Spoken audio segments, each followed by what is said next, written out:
नमस्कार, मैं हूं निखिलेश और एफिडेविट पर आप देख रहे हैं देश दुनिया का हाल। जम्मू कश्मीर से लेकर हिमाचल और उत्तराखंड तक पहाड़ों पर भारी बर्फबारी से जहां मौसम में गलन बढ़ गई है, वहीं दूर दराज से पहाड़ी इलाकों पर पहुंचे पर्यटकों ने इस बर्फबारी का जमकर लुत्फ उठाया। बसंत पंचमी पर मनाली से लेकर शिमला तक के चारों तरफ बर्फ की मोटी सफेद चादर देखने को मिली। कश्मीर में भारी बर्फबारी के कारण लोगों को परेशानी का सामना भी करना पड़ा। सड़क और हवाई यातायात पर इसका सबसे बड़ा असर देखने को मिला। स्थानीय लोगों की माने तो कश्मीर की घाटियों में पिछले 8 सालों की सबसे अधिक बर्फबारी देखने को मिली। भारी बर्फबारी के कारण कश्मीर में लगभग 60% हिस्सों में बिजली आपूर्ति पूरी तरीके से प्रभावित है।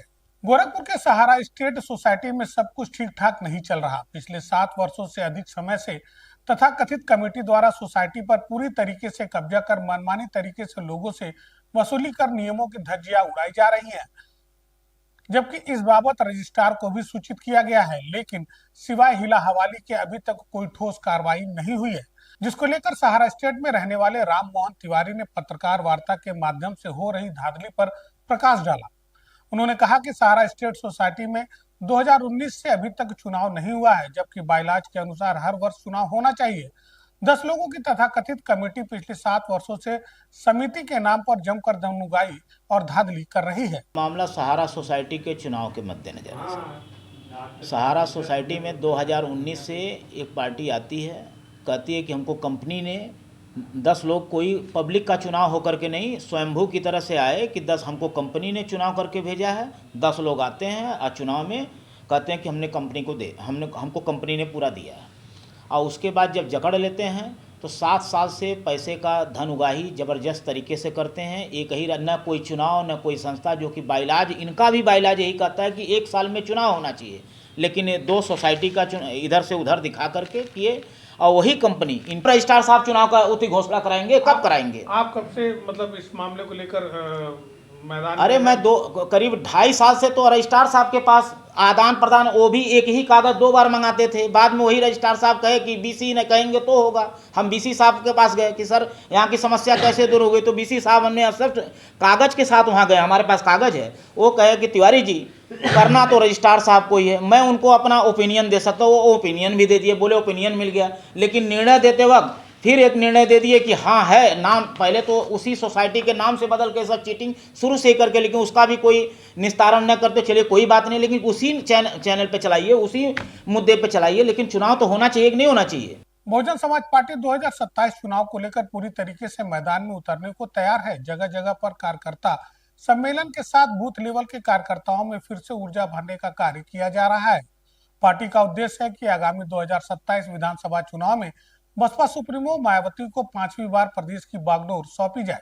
गोरखपुर मंडल में बसपा कार्यकर्ताओं के सम्मेलन में विभिन्न पार्टियों से आए हुए कार्यकर्ताओं एवं पदाधिकारियों को पार्टी की सदस्यता दिलाने के साथ ही संगठन को चुस्त दुरुस्त करने के उद्देश्य से पूर्व एवं वर्तमान पदाधिकारियों का व्यापक सम्मेलन किया गया। सम्मेलन में बतौर मुख्य अतिथि मुख्य मंडल प्रभारी गोरखपुर और आजमगढ़ मंडल घनश्याम खरवार ने बताया। जी, हम आपका भी हार्दिक स्वागत अभिनंदन करते हैं। कार्यक्रम में उपस्थित हैं आदरणीय बहन जी ने आशीर्वाद दे करके जिले गोरखपुर मंडल का करने का काम करे। और ये तालियां, इतनी तालियां होनी चाहिए, तालियां हल्की तालियों से काम नहीं चले। सम्मानित साथियों, कार्यक्रम में उपस्थित है हम लोग के मुख्य अतिथि परम आदरणीय परम सम्मानित बहुजन समाज पार्टी जिंदाबाद, बहुजन समाज पार्टी जिंदाबाद। बाबा साहब अमर रहे, बाबा साहब अमर रहे, मोहम्मद सिंह कांशीराम साहब अमर रहे, मानस सिंह। बहुजन समाज पार्टी में विभिन्न दलों को छोड़ करके भारी संख्या में आज सम्मिलित होने वाले हैं और बहुजन समाज पार्टी को, संगठन को चुस्त दुरुस्त करने के लिए आज हम लोग मंडल स्तर पे इकट्ठा हुए हैं। और आने वाले दिनों में हम उत्तर प्रदेश में सरकार बनाएंगे और आदरणीय बहन कुमारी मायावती जी को 5वीं बार उत्तर प्रदेश का मुख्यमंत्री बनाएंगे। लगातार प्रदेश में साधु संतों पर हमले हो रहे हैं, जबकि साधु संतों की सरकार है, क्या कहेंगे? क्योंकि बसपा की तरफ से अभी तक कोई भी सामने नहीं आया साधु संतों के ऊपर। धर्म नीति और राजनीति अगर दोनों एक में करेंगे तो लड़ाई होगी ही। तिलुआताल थाने की पुलिस को मुखबिर के जरिए सूचना मिली कि क्षेत्र में फर्जी कॉल सेंटर खोलकर विदेशी नागरिकों से साइबर ठगी का अपराध किया जा रहा है। सूचना पर पुलिस ने क्षेत्र के ही करीमनगर की एक 3 मंजिला मकान में छापेमारी कर 5 अभियुक्त और 1 अभियुक्ता को गिरफ्तार कर उनके कब्जे से इलेक्ट्रॉनिक के कई उपकरण बरामद करने में सफलता पाई।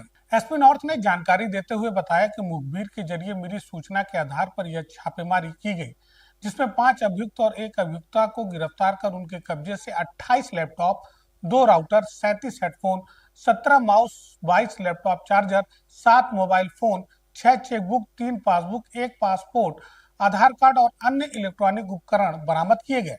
कई दिनों से सूचना मिल रही थी कि तिलुआताल थाना अंतर्गत करीमनगर में कोई फर्जी कॉल सेंटर चलाया जा रहा है। इस सूचना को हम लोगों ने विभिन्न स्रोतों से डेवलप किया और पूरी छानबीन की गई, जांच पड़ताल की गई, तो ये सूचना सही पाई गई, जिसके क्रम में आज 6 लोगों को गिरफ्तार किया गया है।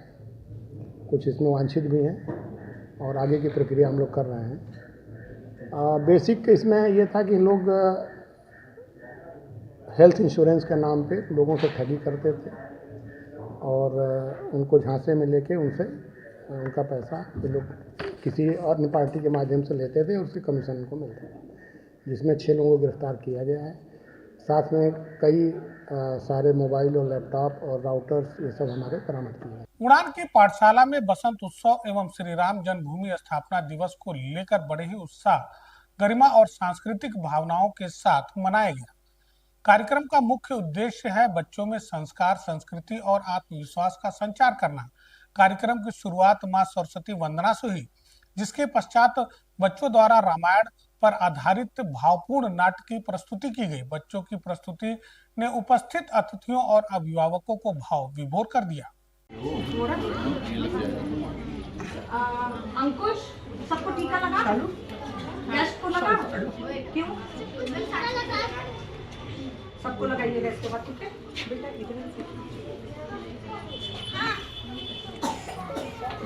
भैया अभी तक जो मेरे बच्चे हैं यहाँ पे 70 बच्चे पढ़ रहे हैं मेरे साथ में। इसमें से बहुत से बच्चे ऐसे भी थे जो स्कूल भी नहीं जा रहे थे, तो उनको हम यहाँ पे शिक्षा दिलवा रहे हैं और उनका एडमिशन हमने करवाया है।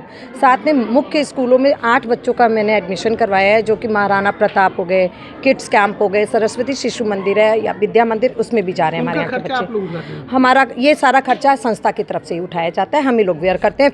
और अब हमें दीजिए इजाजत, देखते रहिए एफिडेविट। धन्यवाद।